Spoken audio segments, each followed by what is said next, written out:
हुआ है कि एक सॉलिड क्यूबॉइड है जिसका साइज क्या है 3 इंटू 8 इंटू 9 है। मतलब क्या है कि लेंथ उसकी क्या हो गई 3 है ना, ब्रेथ है और हाइट है, ये गिवन है हमारे पास।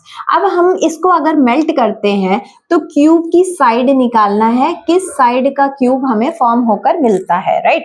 तो हम एक नॉर्मल हम डे टू डे एक्टिव, तो हमारे पास अगर 4 राउंड है, ठीक है, ये सॉलिड क्या है, गोले हैं, जिनको अगर हम मेल्ट कर दें और मैंने एक बड़ा गोला बनाया तो क्या इसके वॉल्यूम में डिफरेंस आएगा? क्या ये दोनों ही इक्वल होंगे? अगर मैंने छोटे छोटे राउंड्स लिए, उनको क्या किया, एक बड़े सॉलिड में कन्वर्ट कर दिया, तो जो इसका वॉल्यूम होगा, इसकी कोई भी डेंसिटी में कोई फर्क नहीं आएगा।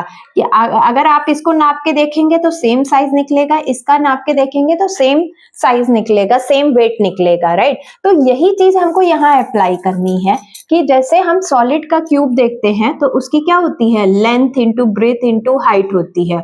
वॉल्यूम जो हमारा क्या है, क्यूबॉइड है, तो उसका हमारा वॉल्यूम क्या होगा, length into breadth into height होती है। वो किसके इक्वल होगी, क्यूब के वॉल्यूम के।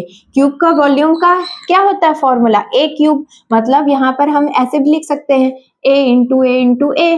क्यों? क्योंकि ये हमेशा क्यूब और जो क्यूबॉइड होते हैं वो 3D फेस होते हैं। इनमें क्या ऐड हो जाता है, लेंथ ब्रेथ हाइट होती है, तो क्यूब में क्या होता है, लेंथ ब्रेथ और हाइट सभी सेम साइज की होती है, इसलिए हम क्या करते हैं, ए लिखते हैं, तो ए क्यूब लिख दिया, राइट।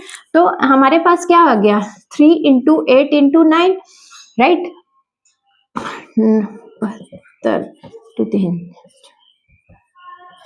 216 इसका क्या आता है, इंटू मल्टीप्लीकेशन 216। अब हमको निकालना है क्यूब, तो हम 216 का क्यूब निकालेंगे तो नॉर्मल हम फैक्टराइजेशन मेथड से निकाल सकते हैं कि 216 का फैक्टराइजेशन करेंगे तो 2 1 जा, है ना, 2 8 जा 16, 2 5 जा 10, 2 4 जा 8, 2 2 जा 4, 2 7 जा 3, 9 जा 3, 3 जा 3 1 जा, राइट। तो अगर हमें पेयर देखना है, 3 क्यूब निकालते हैं तो हम 3 पेयर बनाते हैं, राइट, 3 का पेयर बनाते हैं। तो 2 का कितना हमारे पास 3 का पेयर बन रहा है 1, और यहाँ पर 3 का कितने टाइम्स, 3 टाइम्स आ रहा है 3।